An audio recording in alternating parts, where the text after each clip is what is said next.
Hello and welcome to Sound and Vision, episode 8, Quentin Tarantino. I am your host, as always, Ian James, and as always, too, I am joined by the brilliant and beautiful and extremely funny Miss Hope Wade. Hello. Okay, so today's chosen subject is writer-director Quentin Tarantino. What's the sort of first thing that comes into your head once I mention his name? He has an annoying voice. Okay, anything else? He's a little creepy, but I like his movies. Okay. What do you mean by creepy? He just seems like a creep. Maybe his mannerisms or something. Yeah. He's very much the geeky kid at school. Oh, hey, I like geeks, Yeah. but he's the creep geek. You think you might just create a new word? I know, the creep geek. Okay. That's Quentin. Okay. QT. So, QT, as we might refer to him as the show goes on, just in case you're wondering who QT is. Yeah. I suppose I picked this episode more than yourself on this one, just to kind of clarify my thoughts on him as a filmmaker. Because I know a lot of people seem to think that I hate him, and I quite honestly, I don't. I just want to say for the record, I don't hate Quentin Tarantino. I just think he's massively overrated. That's all I'm going to say. But I'm not saying I don't enjoy his movies or a majority of his movies. I'm always hit and miss with his movies. Okay. Sometimes I like them, sometimes I don't. Okay. Yeah, for me personally, like I said, he's somewhere on the same kind of category as a few other filmmakers. Not much more really, though, if I'm being really honest, than Robert Rodriguez, who he's often linked with. I just think that Rodriguez pretty much does the very similar things to Tarantino, but doesn't get half. I'm not saying that he deserves loads of credit, but that really they make the same kind of movies. It's just that Quentin Tarantino sort of owled up his high art, Yeah. and Rodriguez is seen as kind of low grade junk by most, which is sad. Yeah, I could see that because... Do you see what I mean? They're both young filmmakers, very passionate about cinema, which I love that part of Quentin. And they team up a lot, right? They've done projects together, yeah. Yeah. But yeah, one's kind of held up, like I said, is the Academy Award, the motion.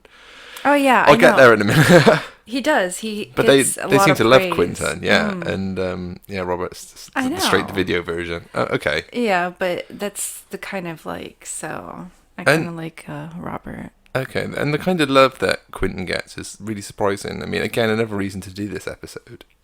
He's just reading stuff online recently where he's being accused and attacked of all sorts of things to do with his latest movie, which I don't want to go into too much here because, I don't want to get drawn into that kind of argument. But I think some of it's unfair, is all I'm going to say on the subject. But it was a good reason to do this topic today because it seems to be a topical thing to talk about. So that's why another reason we picked Quentin. Let him have his foot fetish, Like everybody has a fetish. No. I think that's the least of his problems at the moment. I know, right? Okay. I think people just like to complain, basically, because, what is it? We were listening to something the other day, and somebody was talking about his new movie, Once Upon a Time in Hollywood, and just the references they were making towards him, like he's this racist, and he picks things, on purpose, and I didn't see that once in the movie.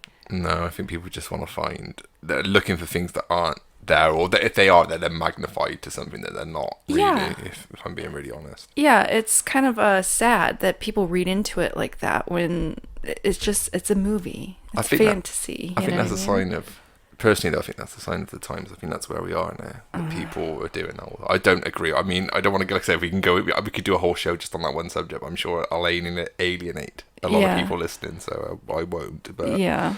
You don't want to hear my views. No, you really don't. So just to kind of clarify what I'm saying about how popular the guy is, they did a poll in 2013 for the most studied film director, and he came top. He was the most, apparently, for film schools and stuff, he was the most studied filmmaker, which is hilarious because he didn't even go to film school, did he? Well, first of all, he didn't go to film school, but second of all, he's basically a filmmaker that robs off everyone, which I'm going to make a major point. Would you call him the Rob Dog? The Rob Dog of cinema, yeah. So he's voted number one, most studied director, which puts him ahead of Hitchcock, Spielberg, Scorsese, a whole host of directors. So basically what they're saying is I'd rather study Tarantino's movies than all the films that inspired Tarantino's movies, which is really comical. And, there's a difference between inspiring and then just ripping off scene for scene of, or you know what I'm saying? Like certain movies, like you're like, whoa, wasn't that in another movie? Yeah, I'm always doing that.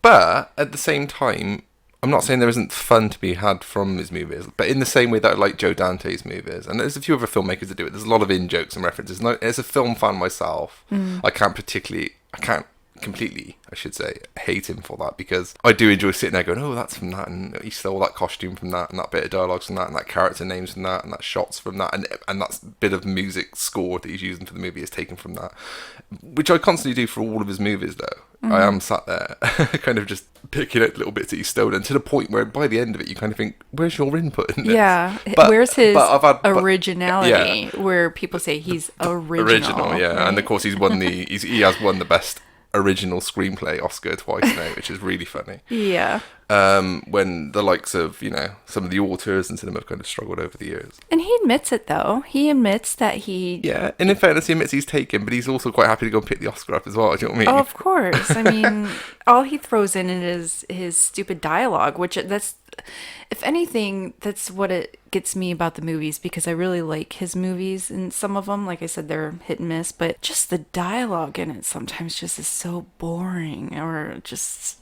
I just can't take it. I don't like it. I think, I mean, my biggest criticism of him, to a point where I'm going to say the worst thing about Quentin Tarantino for me, is, I know he steals from loads of movies, we've covered that, but more importantly for me, the fact that he just can't write characters. This is my problem with Tarantino, right? The guy writes every single character. It doesn't matter if they're black, it doesn't matter if they're white, it doesn't matter if they're old, it doesn't matter if they're young, male, female, they all talk like Tarantino. I know, I was just gonna say that, like when he does a film, like whoever, he directs them to talk just like him. Yeah, to read a script that he's written. Yeah. He's written, and we can tell he's written it because they all sound exactly like him. Exactly. He obviously has no idea how women talk among women. Right. Maybe he just needs...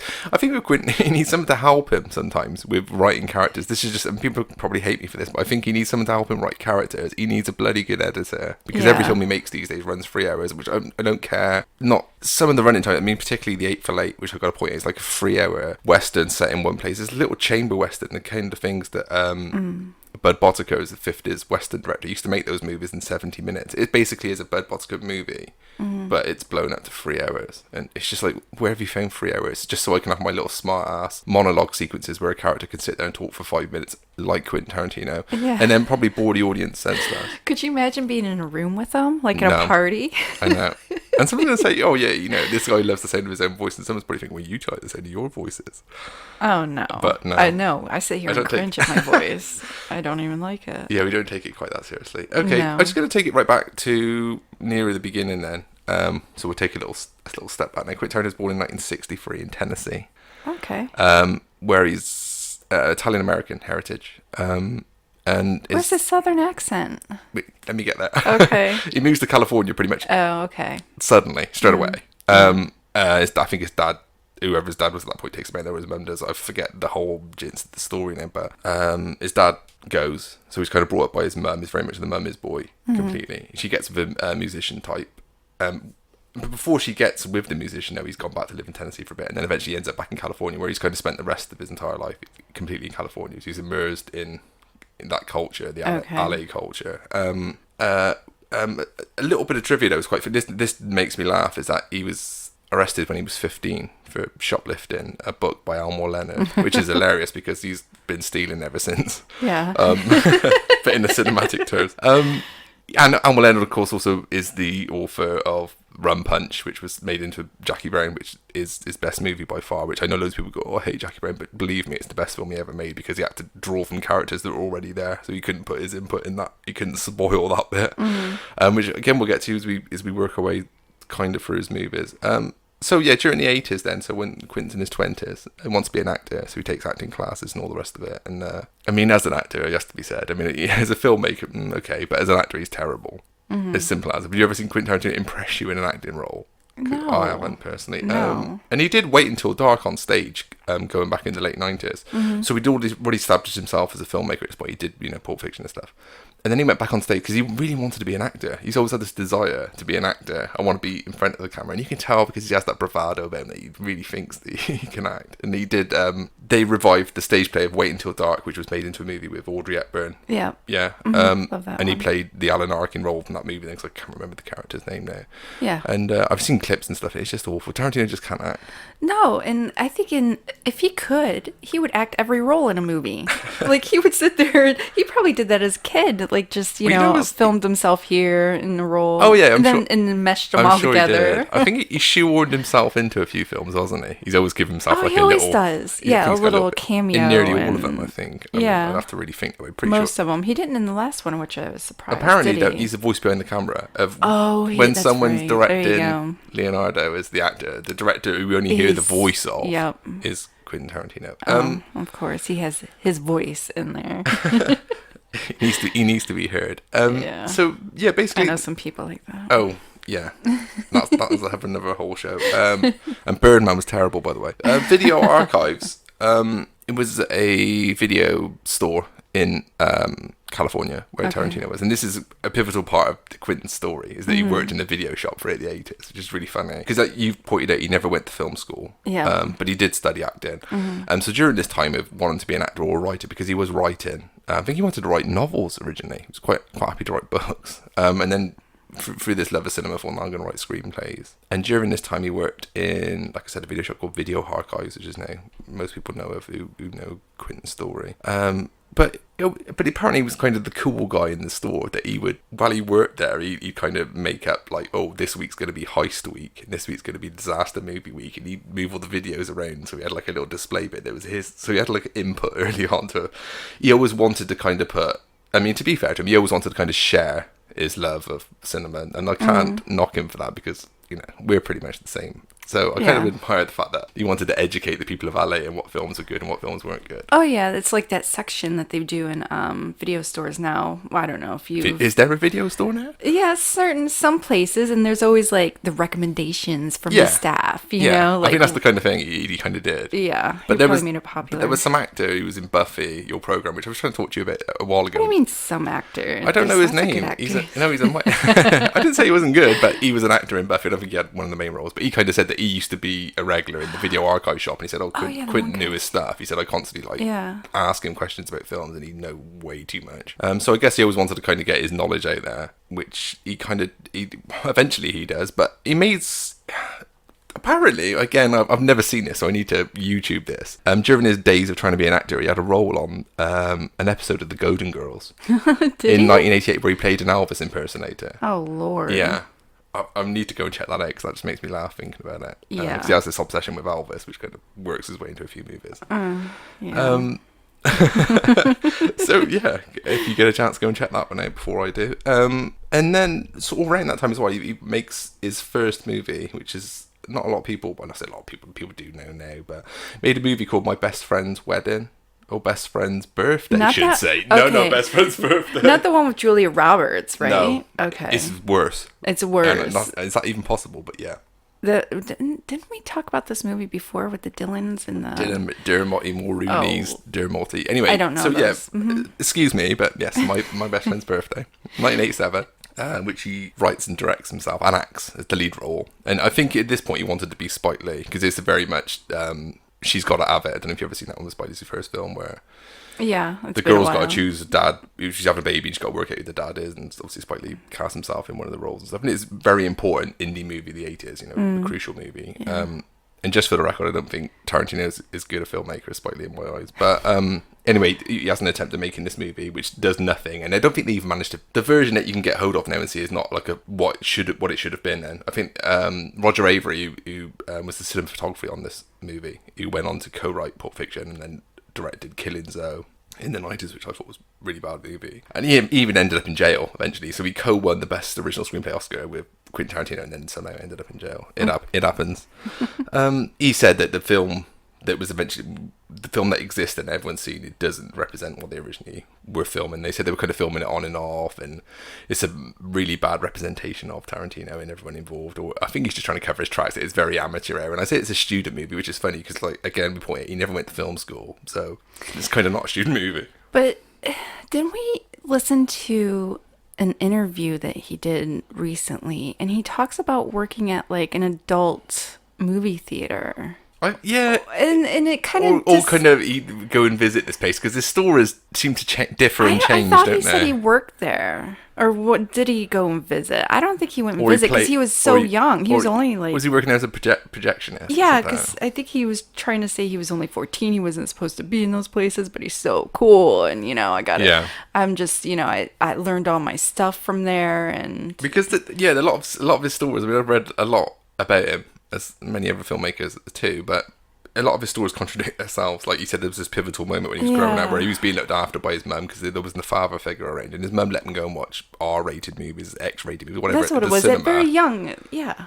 So apparently, this big pivotal moment for him was in 1970. He was 5. Remember, he said he was 5 years old. Yeah, but like I said, the story differs because at one point he's gone to see Point Blank, John Borman's movie in '67. He said, "I was seen it on the first run at the cinema," which doesn't really make a lot of sense because, like you said, yeah, he would have been 5. But yeah, he says that he had this big moment of watching Carnal Knowledge on double bill with Deliverance in 1972, and he said that was the big moment with his mum. Yeah. And so which one is it? Yeah, which story is true?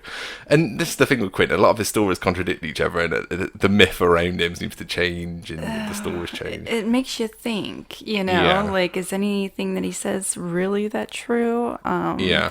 Is he making it up? Does he just not remember? Because, like I said, I thought I was 5 when I watched E.T. Obviously, I wasn't. But, but he's saying he's watching R-rated movies at, like, 5 years old in an adult movie theater. Yeah, which contradicts something that you put down in print years before. Yeah. Okay. So we're going to have to find a clip of that podcast that we listened to, that interview, and see if we can put it on here. Yeah. Just so people know, I'll point you in the right direction.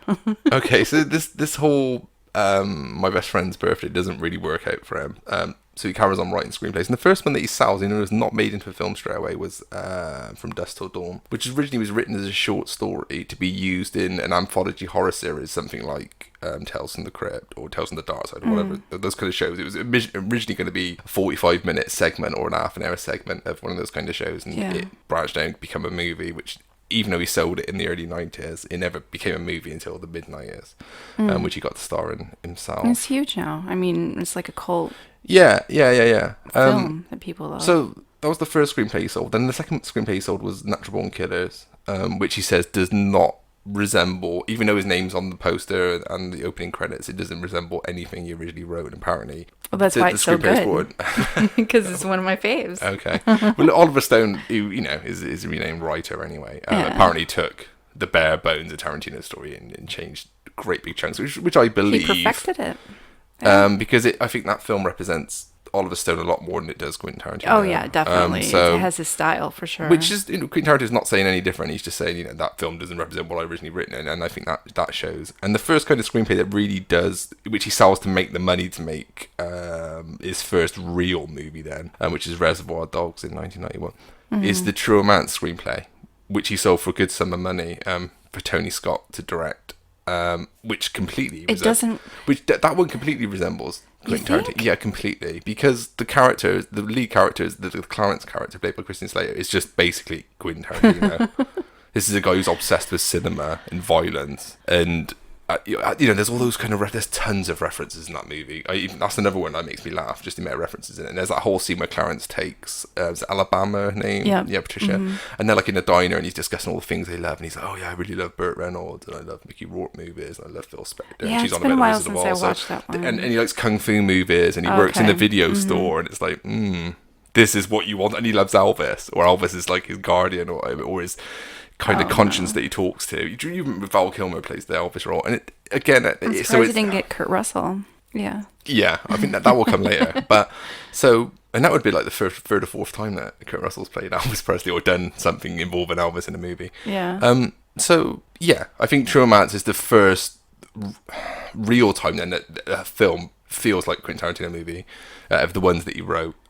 Because obviously it would take it into his directing, kind of use the money from selling the True Romance and the Natural Born Killers screenplay to fund what became his first movie, which is Reservoir Dogs, again in 91, got released in 92. Got held up in England over here because of the violence, which is how I become aware of Quentin Tarantino. I only become aware of him when I was sort of, from that movie though, because there was this film that was too violent for us to see, and of course me and my mates lapped up all that whole, oh, we're not allowed to see it because the government don't want us to see it, or censorship or whatever. So, and that was how I come to Tarantino straight away as a sort of 12, 13-year-old or 14-year-old, because I think Pulp Fiction was not quite out at this point. So I was straight on the Tarantino thing straight away, only because of the controversy. So that completely worked in his favour, really. Which is a little heist movie, which, you don't need me to explain the plot, but it kind of, again, it's the first movie that he made that broke him out. It was made very cheaply, had a great cast. Apparently, I'm sure things like Miramax made these early movies for him. So Harvey Weinstein's company brought all the Tarantino movies and did all of them up until the most recent one,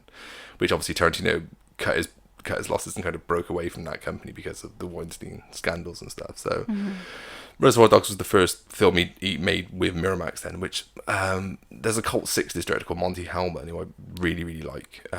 Made a couple of movies now considered cult movies, Two Lane Blacktop, Cockfighter and stuff. And I think he originally wanted him to direct it, and because at that point he didn't know if he could direct it. Like I said, that once again, this guy never went to film school, and he'd only had this horrible experience on this movie in the late 80s. So he wasn't sure if he was confident enough to direct it, and then Monty Hellman couldn't direct it, but said, oh, I'll help finance it, and then it kind of pushed Tarantino into the directing role. And so the myth goes, and I can't confirm this, but apparently Lorraine Braccios in Goodfellas, who plays Ray Liotta's wife in Goodfellas, came into the Video Archives video store, and he said, oh, can you pass this on to your husband, Harvey Keitel, to read? That is the myth. And Harvey Keitel read it and was like, oh, this is really good. Or you pass it on to Harvey Keitel's agent to read. That's the myth. Well, that's... But then people in LA have this life where they must have to go to a video store. Back in the day, must go shopping. Yeah. But what a coincidence. You must have seen people in Detroit. Yeah, of course. Especially being right by the airport. You must have seen Eminem taking the leak in an alley, or yeah, Jack White having a beer or something. Oh, yeah, definitely. Yeah, so, these people do roam the area. Yeah. Okay, so anyway, the film does go back Which is weird that you said that, because I did see Meg White at the Outback one time. Name dropping. Okay, so yeah, Harvey Keitel, the project goes ahead, loads of people audition for it. Some quite funny in it, actually. I think Samuel L. Jackson auditioned for it and didn't get it, but he auditioned for a part in it, which is funny because I think he was a bit uppity about it at the time that he didn't get picked for it. And of course, eventually they formed a bit of a bond that he appeared in most of the movies after that, or something along those lines now. But even Reservoir Dogs, which is a well-regarded movie by movie fans again, is the start of that Tarantino thing that the whole plot nearly is a complete remake of a movie from Hong Kong called City on Fire by a director called Ringo Lam, which is the undercover cop involved in a heist. The time shifts in the structure of the movie is stolen from The Killing by Stanley Kubrick. The character names, it's so cool, Mr. White, Mr. Blonde, Mr. Red, that is completely stolen from Taking a Pelham 123 from 1973. So I mean, there's hardly any original stuff in it, really. Yeah. It's just a very sweary script, which is Tarantino. A lot of pop cultural references, which again is an Elmore Leonard thing. Anyone who's read an Elmore Leonard book would know that that's the way he writes his books, that they live in a real world. The one that he stole. But yeah, which is the book he stole from when he was young, which is even more funnier. So there's not an original thought in it. I mean, it's an enjoyable movie. I really liked it when it came out at the time. It was fresh and quite exciting in terms of the way that the way it was kind of shot, and those kind of actors who were all up and coming at the time, Tim Steve Roth, Buscemi, Michael, Steve Buscemi, Michael Madsen, and I always loved Harvey Keitel as an actor, so I was completely on board with the movie, and like I said, I enjoyed it. I've never said I haven't enjoyed it. I just trying to point out to people that it wasn't very original, but it was fun. Yeah, it definitely was a fun movie. Yeah, it's one of that you think of when you think of QT. Yeah, there you go. So you've used it. You've said it now. Plus, there's that great scene at the end where they have the kind of Mexican standoff where they all kind of shoot each other. And if you analyse it enough, there's one character who doesn't have a gun on him, but he dies. And me and my mates was like, well, how did he die? Because no one's got a gun on him. I'm not sure Quentin thought that one out completely, but it made me and my mates laugh for many a year. And the use of like pop music, it would now become the Tarantino thing as well, because there's like a 70s a retro radio station that's playing in the background during the whole of Reservoir Dogs, which is, quite funny. So he always has an input in what choice of music he puts in his movies, which puts him in the same kind of league as Hal Ashby back in the 70s, and Martin Scorsese also, who I think does it better than anyone. And more recently, Wes Anderson and Paul Thomas Anderson, two directors I really like, who also have a lot of say in what music goes in their movies. And some people have a real knack of picking the right songs to go with the scenes and stuff. But again, with Tarantino, and everything's one of my little bugbearers, is that once it's in a Tarantino movie, it automatically goes out It's popular. not only that, but it's like, oh, Tarantino introduced me to that. And it's like, you gotta be kidding me. These songs have been around forever. They've always been there. Yeah. Because I remember like Coconut by Harry Nilsson playing in Reservoir Dogs. And I always thought it was a really funny song from when I was younger. Yeah. But all of a sudden it was like, oh, it's that song from Reservoir Dogs. It just really pissed me off. Sorry. But Yeah, it what's did. wrong with him making it, you know? I don't know, but it's almost like he He's takes hip. credit. It's almost like he takes credit for putting these songs in these films. Anyway, okay.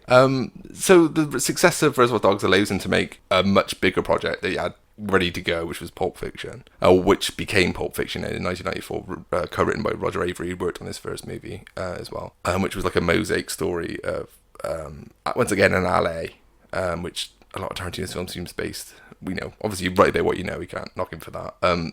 But it had a mosaic of kind of crime stories overlapping each other, which is, you know, it's very Robert Altman-esque and interesting, and again kind of works, and it's a fun movie. Once again, I really enjoyed it when it came out.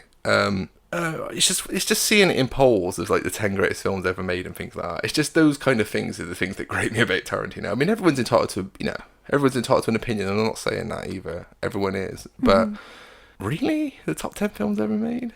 Okay, again, right, he's got his own little things going on, but again, we have a million movies that have been stolen from, and this Pulp Fiction, more than any other, is the biggest list of films that is steal. Again, he says, yes, I did put this and I did put that in there, but there's touches of like Bonnie's Kids in this one, there's touches of The Killers in this one, there's even a touch of Deliverance in there, there's shots taken from Psycho, there's character names taken from, I don't know, Charlie Varick, it's constant. There's a whole monologue scene that everyone seems to chuckle and laugh about, which Christopher Walken delivers, which is basically word for word stolen from Rolling Thunder, which is a company that Tarantino used the name of that movie to set up a distribution company called Rolling Thunder, and hence every time he makes a list of his top 10 movies, Rolling Thunder's in his top 10 movies, which is funny because of course it's in your top 10 movies, you still hold the monologue sequence from it. And it was a good movie, I thought. It was I fun. remember seeing it at the saying it theater. isn't fun. Enjoyed it. I enjoyed it. But the little bit, you know, where they go into the dance in the diner, that's Bonnie's Kids. The hitman is Bonnie's Kids.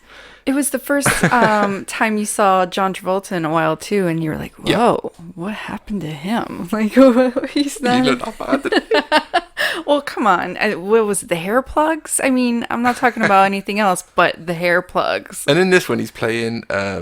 There's Vincent Vega, and he's kind of brothers with the Michael Madsen character from Reservoir Dogs, because there's this, it's called the QT universe, or the Tarantino universe, where characters overlap and they come in from different movies, and apparently they're the Vega brothers, and there was talk for a while they were going to make a film with those two in the lead role, which never happened, thank God. Maybe because I don't think there was a movie, because apparently Tarantino, again, as Hope just pointed out, said he'd only make 10 movies and quit the whole, just quit the Hollywood scene, which I admire him for, because his reasons are good enough for me, that he just said, I don't enjoy the way films are being made now or marketed now. And when you just hear the constant stuff about him being a racist and stuff because of writing what a character says, I kind of feel for him, really. It's just not a place for an old school movie fan, is it? No, I think like you said, what we were talking about earlier when they're ripping him on his new movie, just over racist acts and stuff, and I just don't get it. I really don't see it. You know, let's save the pretty white girl from the, you know, at the end, and I didn't see that in the movie. You know, when it didn't come across like that to me. So when people think that, I'm thinking, well, what universe do you live in? I know the fact that Charles Manson's kind of hippies out on the ranch are. I look at Democrats in America or something, you know, they're the kind of generation that Hillary Clinton might have wanted or something. And it's just all these kind of like absolutely, I mean, I'm not even explaining it well because it's such a nonsense. I don't understand this world. Yeah, I don't understand but we this must, society. Everything political, must be political or religious. Or political, religious. It's just entertainment. You know, about race. It's just movies are just entertainment, which they've always been. Like, just escapism from the real world. Yeah. Okay. Yeah. So that's my piece for now. Yeah, and that was very that was tame. That was very tame from what I've heard over the last couple of weeks. So yeah, Pulp Fiction goes out, and you know it resurrects a lot of careers. As you said, like John Travolta, who got the part because one of Quentin Tarantino's three favorite films is Blowout by Brian De Palma. Yeah, I like that one. Yeah, great movie. Nancy Allen and Brian De Palma, he was great, but one of Tarantino's favorite directors. Oh, and there's the scene in the car. Oh no, wait, were they in the car in that one? Oh god, yeah. It's another movie where someone's in a car. Yeah. Yeah, they are in a car. John Travolta's always stuck in the car with a lady. Yeah, well, they might be thinking of Carrie where he's in the car with Nancy Allen, but they just kind of Was it rescues that Nancy one? Allen from a car at the Okay, beginning. yeah. Anyway, okay, but so, and a part of the score by Peter Donaggio as well from Blow It is used in Death Proof later. So again, Tarantino is just steal, steal, steal. But I'll make a film. Basically, his films are sort of greatest hits of things that he really loves. And Pulp Fiction, again, as I pointed out, is full of characters, dialogue, shots even. Old actors, because he has this thing there of resurrecting the careers of these actors, and to a degree he does. He puts them back in the spotlight. I give him that much, but it's kind of sad because people like myself and many others already know these actors. And it's like, well, yeah, so I already knew he was a good actor. I always knew he was good. Do you know what I mean? Just okay, but again, Bruce Willis, yeah, Christopher Walken, yeah, and Eric Stoltz turns up. And this has got a big cast, hasn't it? Eric Roseanne Stoltz, Arquette, Patricia, Uma Thurman. There's lots of people in it. Roseanne Arquette. The scene where again, the scene with the adrenaline shot that brings Uma Thurman out of a kind of drug-related coma. Eric Stoltz and Roseanne Arquette play boyfriend-girlfriend in the flat, don't they? Originally, that was, when he wrote it, he wanted the myth again. He wanted Kurt Cobain and Courtney Love to play the part. Oh, Lord. Yeah, as the kind of LA druggy couple living in the flat. Yeah. Which is apparently why he gets, I think Quentin Tarantino gets a thank you credit in Nirvana in Utero album, Steve. There's like a thank you to Quentin Tarantino. I think it was discussed as far as I know, but yeah, in utero in that one. Yes. Yeah. So that would have been quite interesting. But yeah, like I said, big cast. It's Pulp Fiction. It's nothing else to really be said about it. It was iconic films in the 90s. Everyone knows the poster and the movie. And again, the soundtrack did really well, populated with a lot of songs that were always good, but now they're even better because Tarantino said they're better. So yeah, Pulp Fiction goes out, wins the Oscar for Best Original Screenplay, which is fantastic for, obviously, Quentin. And then from there, he's kind of free to do what he wants. And when he does return, a couple of years later, he makes what I consider as his best movie, Jackie Brown, in 97. Now, the point with Jackie Brown for me, it's his best movie, because, again, as I pointed out earlier, it's based on a book by Elmore Leonard. So the characters are already there. He doesn't have to write these awful characters that he's incapable of writing. I'm sorry, but he is. Just this time, he gets to put the book out there. He expands the story again. This is the start of although you could say Pulp Fiction was, it's the start of these bloated running times. These films are all going to go on for like 2 hours and 40 minutes when they could be a lot simpler, if you know what I mean. I always think it just be so he can cram in these really heavy dialogue scenes, which I don't always think his films need. But a lot of his fans will say, well, that's Quentin Tarantino, that's the bit we go for. And that may be, but it's not the bit I go for. Anyway, so Jackie Brown comes out. It once again resurrects the career of Pam Grier, which is fantastic for me because I always said she was a great actress. But again, I didn't need Jackie Brown to point that out to me. I always knew she was good. But she gets the lead. And it's good for a woman sort of touching 50 to have a lead in the movie, which is really cool. But again, that's the crux of the book is just a Jackie Brown character. And Robert Forster's also in it, who I really, really like. Obviously, Samuel L. Jackson's back. And Robert De Niro as well, which is the funny thing is Robert De Niro in this. Originally, he wanted Sylvester Stallone to play that role. The Lewis role then, who's Ordell's kind of like big sort of burly sidekick then. And Sylvester Stallone completely didn't want anything to do with it. Yeah, there's some people that don't want to work with them. Yeah, Mickey Rourke included. Which and you can say Mickey Rourke, obviously, massive fan. But yeah, constantly, because the Butch character, the boxer that Bruce Willis plays in Pulp Fiction, because he was a boxer, was written for Mickey Rourke to do. Yeah. And Mickey Rourke was doing some indie project at the time, but his career wasn't really going anywhere at the point. So the Pulp Fiction would have been a good move for him at the time. But he just said he just doesn't get on with Quentin Tarantino. I don't understand. He just doesn't get him, and I don't think he enjoys his writing or anything, which I can't really argue with that too much. But he also offered him Stuntman Mike in Death Proof, and it was apparently Inglourious Basterds. There's another part somewhere later on that Mickey Rourke was considered for or wanted for, but again he keeps turning him down. But Jackie Brown, just going back, 2.5 movie based on a book. It's a crime story. Again, it's very human though, because again we're working with characters, but mature characters, and it's nice that there's this big Hollywood movie once again financed by Miramax that's telling the story of older people, and I always think that was quite a nice thing. That was one thing I really appreciated about that movie at the time. And this time now we're full of like blaxploitation references, because Sid Haig, who was famous for co-starring in a lot of the films with Pam Grier back in the 70s as a cameo at the beginning in Core, I remember, which is quite a sweet thing just to see Sid Haig again, because that was before Rob Zombie kind of made him. Boosted him up. Exactly. Yeah, give him a bit of a break, and it's a good movie. That's all I can say. It's probably one of my favourite films of the 90s. That's how much I like it. I do think it's a really good movie. But you ask most Tarantino fans, and it's the one they like the least. Really? Because it's not full of violence, and it's very slow, and it deals with an older couple, and you've got none of those silly cuts that Tarantino kind of likes. Just there's a lot in that is anti-Tarantino, which is probably why I like it. But most of his fans hate it, which is a real shame, because I think it's the warmest, the most honest movie that he ever made. You know, out of the films that he made. But it didn't do the business and stuff. And that was the end of that one. And then it was a couple of years out then when he was writing for Kill Bill, which is the next movie that he'd finally return for. But it was the first kind of gap in Quentin Tarantino's career then. I think it's like 5 years or something before he did Kill Bill. But apparently there's some story of Uma Thurman that he wrote the film for. He wrote this film based around her.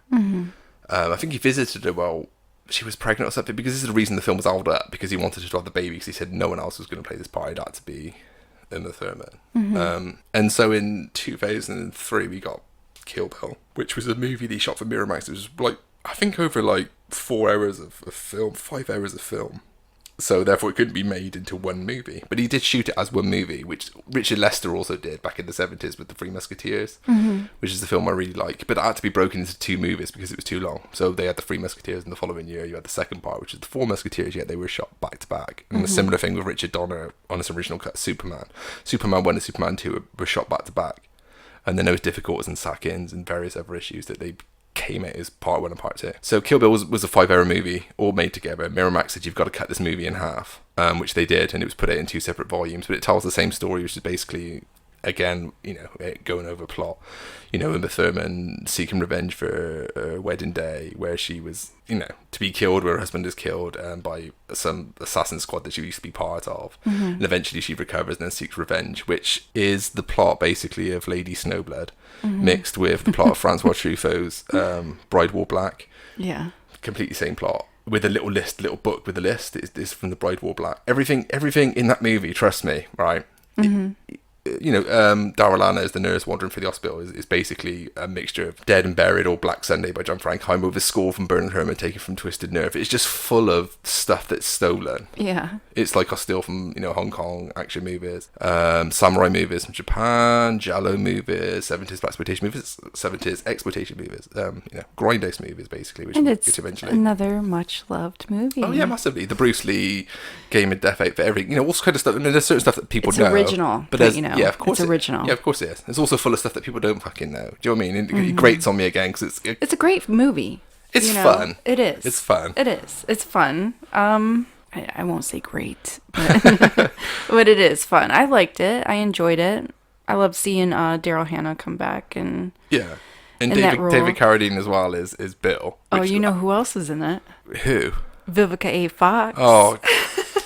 And there it is again. Beverly Hills 90210 makes another episode.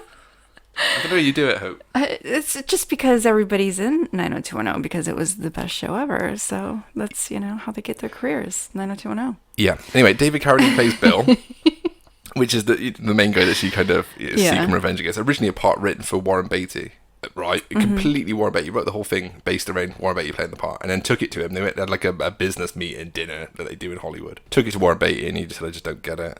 The film makes no sense. I don't like the character. I'm not doing it. So it's like, oh. Well, I think anybody reading QT's dialogue was probably going to say it doesn't make fucking sense. This is Hollywood. It's Quentin Tarantino. Who says no to Tarantino? Well, Mickey Rourke and Warren Beatty do. Anyway, so... but I don't think anyone better than David Carradine. I think Carradine does a good job on it. I think he was really good. And because he did the show Kung Fu in the 70s, it kind of fits in as well. It does. I couldn't see Warren Beatty playing that part.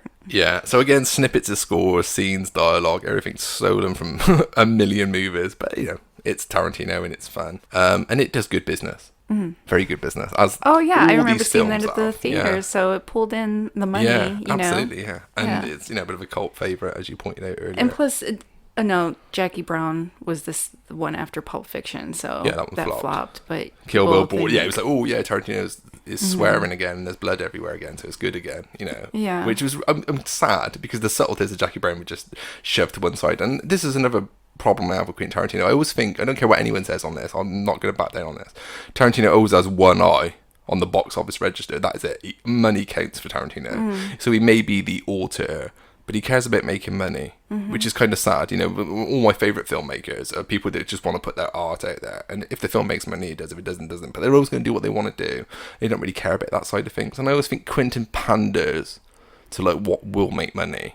I don't care what anyone says. I really think he does. Do you think it's popularity? Because he seems his popularity helps, but trust me, I think he likes to be the popular kid. Honestly, he probably does, likes to because talk he a lot. wasn't. He wants to be popular. He likes to talk. I think that's mostly. But there is a lot I could tell you now, which I would bore the listeners with. But trust me, this guy cares about how much money these films are making. Trust me, I've read a lot about this. I'm not going to bore you, but I've read a lot about it. So yeah, Kill Bill does the business. It's a cult favorite. Yada yada. Anyway, a couple of years later, he's at Robert Rodriguez's house. This is the filmmaker I mentioned right at the top of the show, who he wrote the early screenplay from Dusk Till Dawn, which was made by Rodriguez, which also starred Tarantino again, given an awful performance in my opinion. Which in that film just feels like Vamp, you know, where the kind of people end up in a stripper's place and they're all vampires, and yeah, it's Vamp. Yeah. It's Vamp. So a couple of years after the success of Kill Bill, although there's loads of fans kind of saying, let's have a third part, and I don't even want a third part. Anyway, so going back to the story, he's at Rodriguez's house, and apparently Rodriguez's house is filled with B-movie double features, posters on his wall. And he said, oh wow, he said, do you remember the days when he used to have a double feature? Wouldn't that be great? Hence the genesis of Grindhouse. Absolutely. Yeah. So they were like, oh yeah, why don't we use our clout together to make a Grindhouse movie where we'll put two films, they will play back to back, they will have trailers, you know, which is a great idea. I'm all for that idea. I thought, yeah, that's really cool. Why not? You know, why not do that? And they both got the minds to do that. They've both seen enough movies, to be fair to both of them, to make that. But okay, they come together to make this Grindhouse movie, which was originally going to be an hour and 10 minutes for Robert and an hour and 10 minutes for Quentin, right? And we'll stick them together and put some adverts in there and some trailers, yada yada. Anyway, they sold this thing to the studio, and the studio was like, no, let's break them up into two separate movies. And they were like, well, the whole point is that they'll play together. But Miramax were like, no, we can, money speaks. We can make two movies and have two box office receipts for this. And so, but by doing this, they now have to expand the running times from an hour and 10 minutes to at least an hour and a half to make a feature length, feature, which is the way things are done today, which is completely against Grindhouse and what they were originally doing anyway. Everyone knows, the classic B movie running time is 70 minutes. Yeah. So they make these, especially in Quentin's bloated movie. Robert gets away with it. He does this zombie thing, which again, everyone knows the story, and it does a good job of it. And it, for me, easily the best of the two. Of course, and luckily they played that one first, because I think I would have walked out if. Did you watch them at the same time? Yeah. Oh wow. See, they were here. They played them double at our theater. They didn't do it here in the UK. Oh no, they were separate movies completely. They came out months apart, which defeated the whole project. No, I sat there for almost 4 hours. Wow. It was like 3 hours and something. And okay. Yeah, and with the bloated running times, the versions that are out there now with the ones that you've seen at the cinema. Yeah. Wow. Yeah, and with even the in between, little trailers and stuff that they did for it. But they played Planet Terror first, and that was really good, I thought, because that was a Rodriguez film, so it was good, and then stupid Quentin had to go in there and ham it up, right? Like, he had to go play a part in that one. But thank God they played that first, because I hated Death Proof. I think one of his worst movies I've ever seen. The dialogue in it is just so cringy. It makes me want to sleep. Like, I should have left, honestly. I should have left at that one.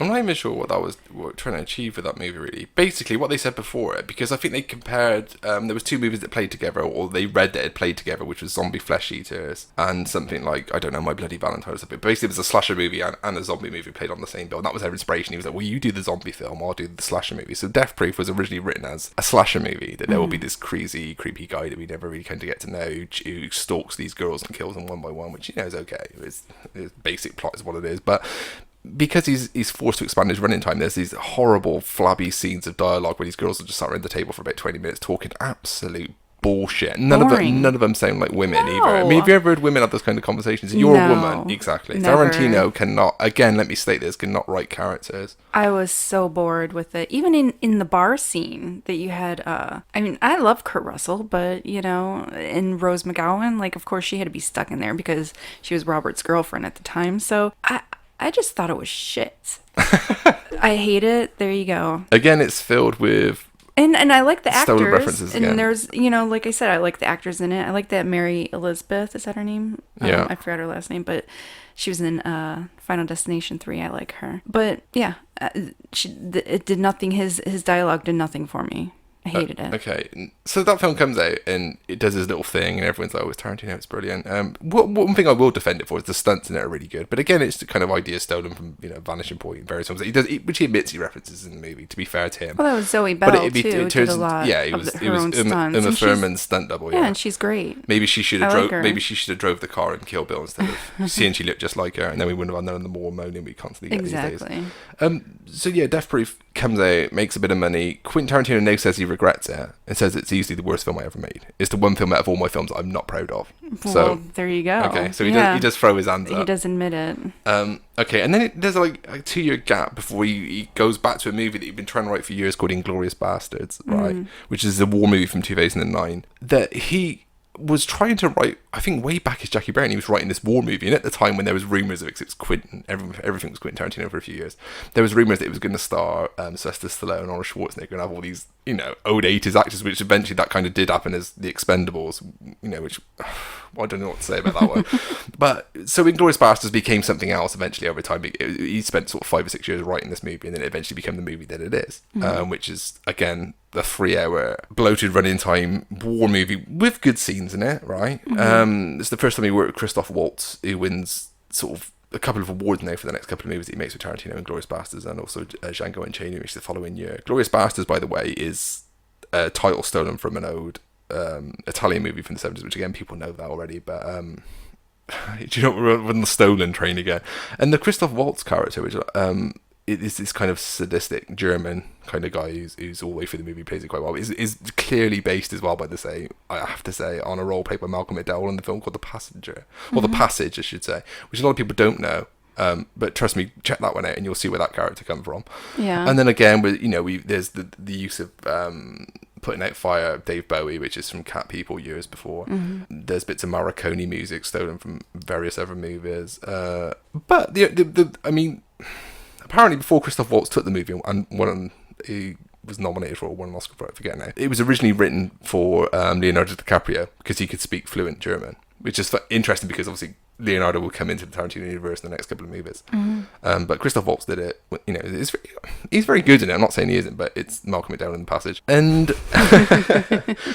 there's just lots of like little things in it again that are stolen from other places, and it's a story of 2 out of the Dirty Dozen as well. May I add?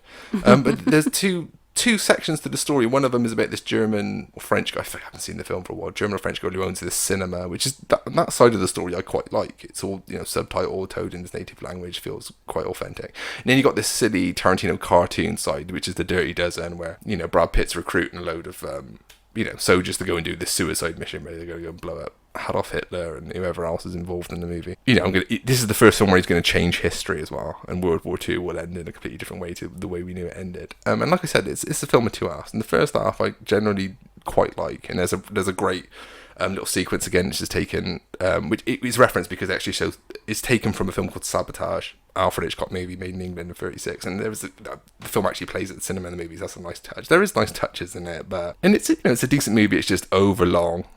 And is that a surprise? Yeah, exactly. And just some of it doesn't quite ring true, but it's okay. It's certainly better than Death Proof. Yeah. So the following year, not the following year, but a couple of years after that, because Inglourious Bastards does really good business. Yeah. Castellari is the Italian guy who did the original Glorious Bastards. I'm glad I remembered that before I finished.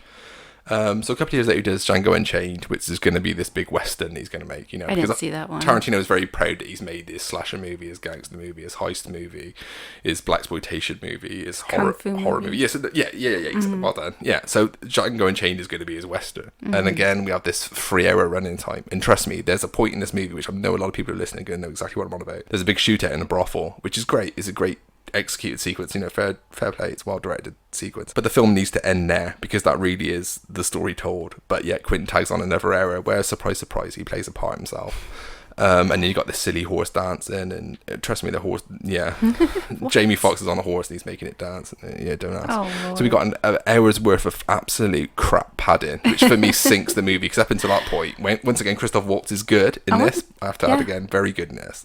I want to see it just for the horse dance. You need to. Yeah. You have to wait 3 hours to see that horse that he dances.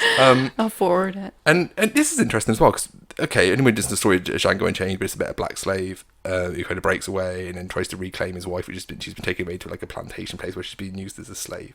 So he wants, it's kind of a love story going on there, which is kind of interesting. Written, so the black slavery angle was a massive part of this movie. When Quentin wrote it, he wrote it with Will Smith in mind. And he handed it to Will Smith, and Will Smith said, I don't want to do that movie, it's racist.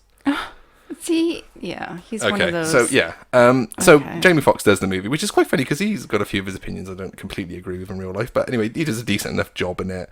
Yeah. Like I say, Christoph Waltz steals the whole movie. Like he pretty much did in Inglourious Basterds. He does the same year. Again, he's the best part of this movie. Again, we have Morricone music galore going on, because of course it's Quentin, nothing's original.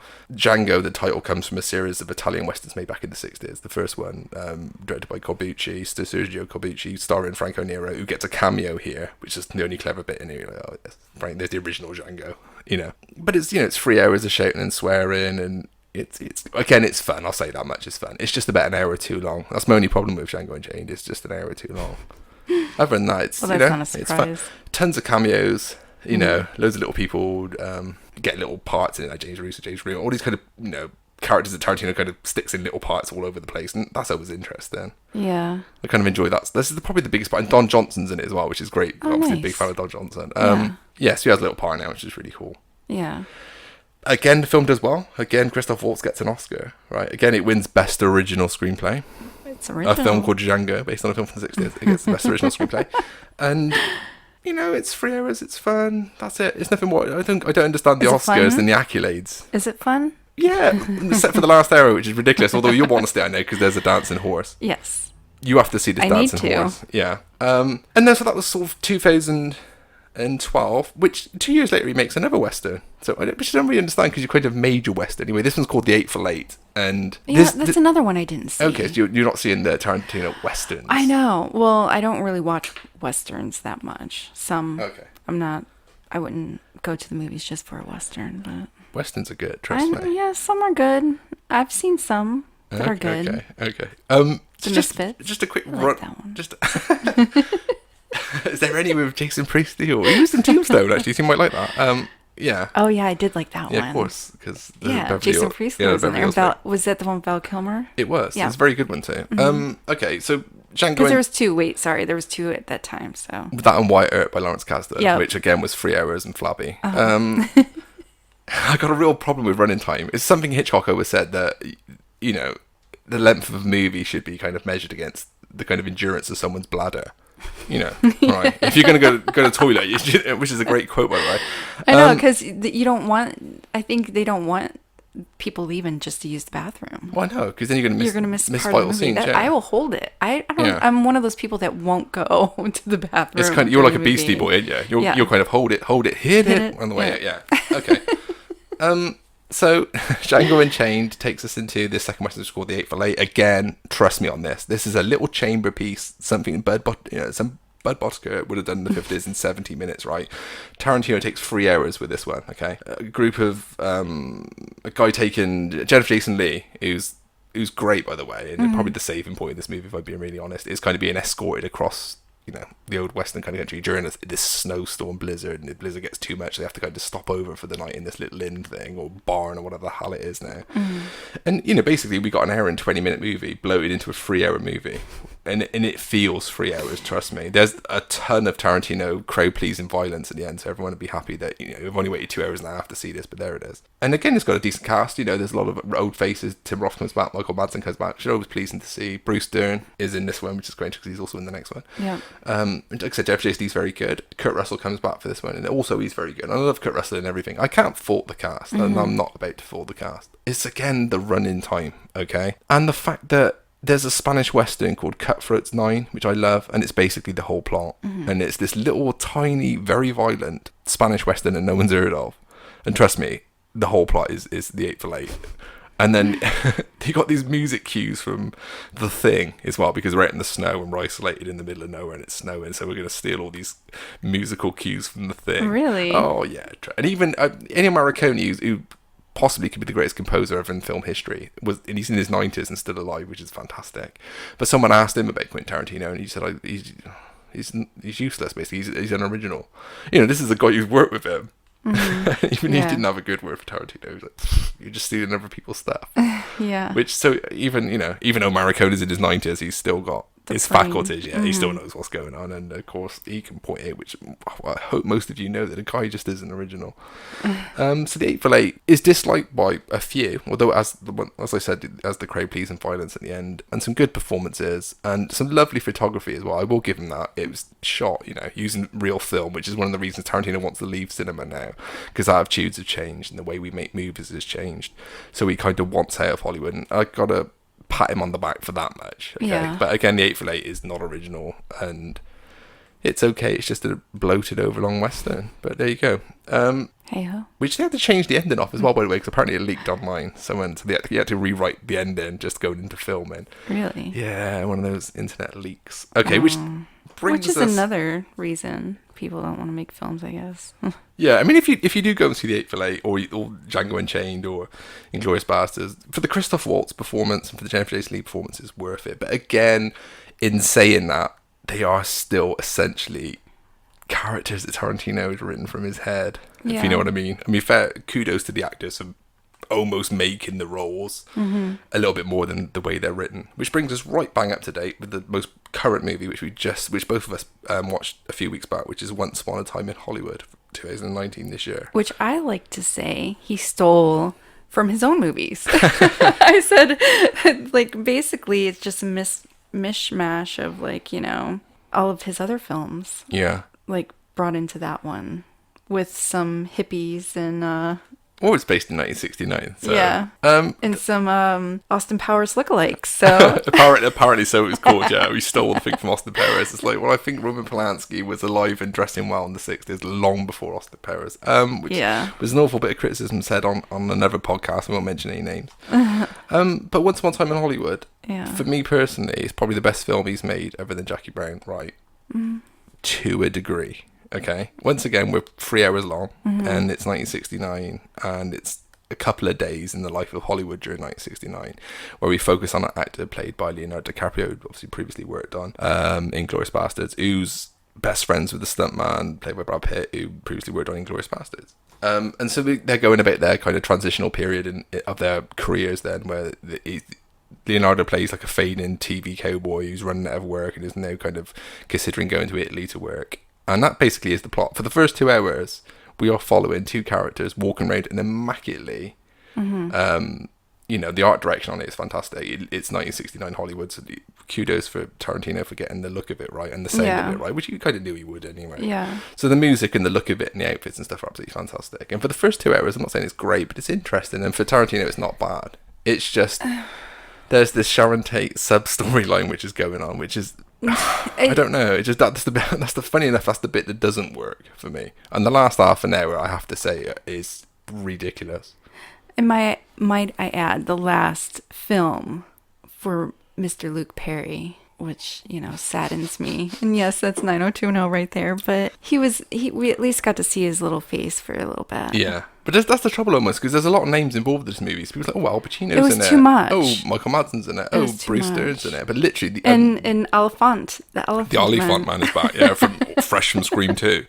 But they're literally in it for like a minute.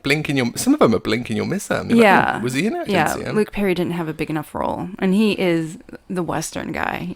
He's made for doing Western movies. So... they just didn't... It was just... I think it was just drawn out. So... Yeah, like you said, it felt like two separate movies. I think if he did it separate, because at the end, it was just like the last 15 minutes of... It was just pushed together. Like it felt like it had to be there. You know what I mean? Like it just had to be there so he can finish the film. Which I think if he would have just done two separate, it would have been better. But all the crowd pleasing violence, because we watched it in a half-filled theatre. It was like Death Proof at the beginning, and then the Planet Terror at the end. Yeah. Yeah. But we watched Meaning just dialogue. Okay, Just yeah. dialogue in the dialogue beginning. heavy. Yeah. And then it's almost like, oh, I'm losing my audience, so the last 20 minutes would just shove loads of ridiculous comedy violence back in Yeah, to save my skin. And like you said, it feels like two completely different movies. It did for me anyway. The last 20 minutes don't mesh with the first 2 hours for me at all, but that's only my opinion on it. But, you know, in terms of Tarantino, just to sum this up as we come to the end now, picking my two personal favourite movies of Quentin Tarantino, easily Jackie Brown for me is his best movie. And I think Once Upon a Time in Hollywood could have been my second favourite if it just didn't take that gear change. I really liked Brad Pitt and Leo in it because they're just top-notch actors. Yeah. You know, and they good. bring everything to a performance. So I think watch it just for Those if it's two, just for those two being in it, because it's a really good. They bring the film alive, I think. Other than that, yeah, it's not. Margot didn't do a great job at portraying, No, Sharon I've got to say, Tate. it's not the Sharon Tate I read about. No, and just it was okay, Mm-hmm. but not one of his best. So I would say What would you pick? Pulp Fiction. Okay. And I don't know, because I'm not really that, and probably Kill Bill would be decent, but that's just not even taking it a lot. Don't take a lot of that. So I'll just say Pulp Fiction. That's the only one I like.